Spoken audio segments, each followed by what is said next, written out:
A recap from last time. The problem is submarine manufacturing is too complicated for standard factory workers.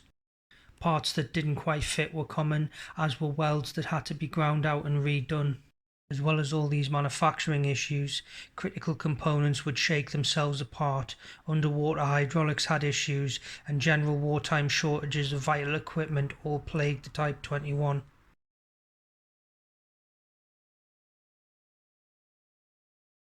Firearms. As always, Germany in the terms of firearms did field some excellent weapons, for example the MP44, the first real assault rifle, the MG42, which was a machine gun that's still in service to this day with certain militaries. The issue doesn't come from these headliner acts, although it could be argued that the MP44 was produced too late in the war and in too small a number to make any meaningful difference.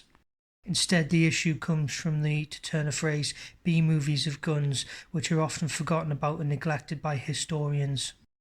One rifle that isn't forgotten about easily, however, is the M1 Garand, easily the best self-loading service rifle of World War II, if not the best overall rifle of World War II. This rifle meant that the Americans had the ability to bring more firepower to a situation than a squad that was packing, let's say, bolt-action rifles, for example. The Germans did make efforts to make a reliable self-loading rifle. Their most famous effort was the G43, and for all intents and purposes it was a good reliable bit of kit.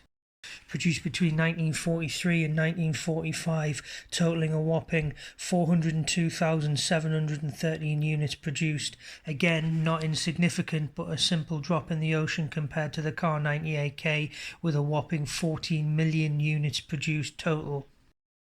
This left the G43 as an NCO's toy, mainly in the hands of NCOs here and there, not in any sort of significant numbers compared to the Kar 98K.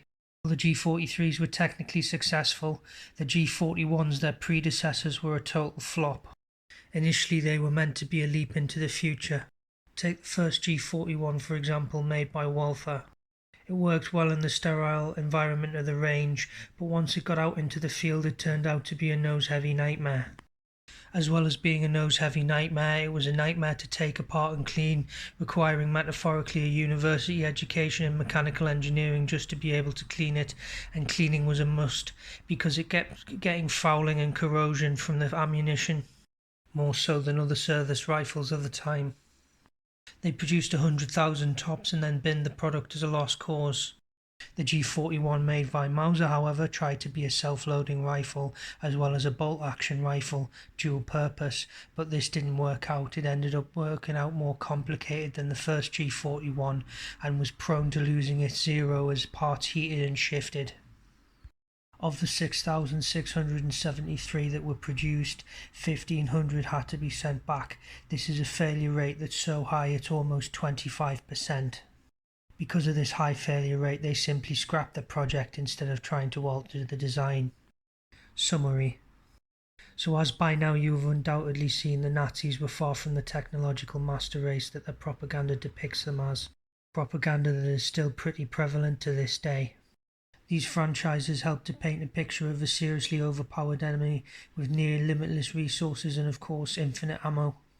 These are just video games, they're not necessarily historically accurate, and no video game would be too much fun if it was too easy, would it? Nevertheless, they paint a picture that could not be further from the reality.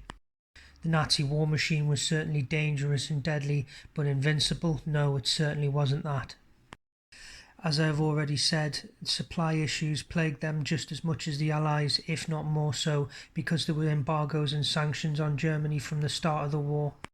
This is one of the factors that severely hampered their war efforts, making the acquisition of tetraethyl lead almost impossible, as well as other resources. Well, almost impossible without smuggling and falsified shipping reports. Many Americans and other nationalities in the corporate sector did actually help Germany in this way, but like local coal liquefaction, it just wasn't enough. Another factor in Germany's death by 1,000 cuts defeat is many of the weapons that we've talked about that were produced came too late in the war to make any real difference. As well as this, they were also produced in too small a numbers.